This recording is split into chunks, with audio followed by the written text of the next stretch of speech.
আল্লাহ বলেন হাসরের মাঠে মা তার সন্তানকে বলবে আমার দুনিয়াতে বিয়ে হইছে না। কথা কি বুঝতেছেন? মা বলবে সন্তানকে যে আমার বিয়ে হইছে না, ফুলাইলো করতে গা। সন্তান যাবে বাবার কাছে গিয়ে বলবে বাবা দুনিয়াতে আপনি আমারে খাওয়ানোর জন্য মাথার গাম পায়ে ফলাইছেন, জীবনে ভালো একটা খাবার খান নাই, আমারে খাওয়াইছেন, এত মহব্বত আর এত ভালোবাসা বাবা আমার জন্য ছিল।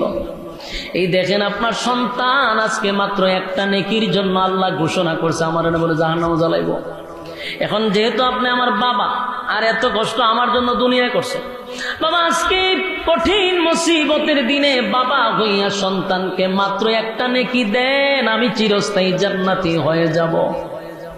বাবা সন্তানরে ভালো করে চিনবে এটা আমার সন্তান, কিন্তু যে একটা নেকি বাবার কাছে চাওয়ার কারণে বাবা বলবে দুনিয়াতে আমি বিয়ে করছি না, সন্তান আসবে কোথায়?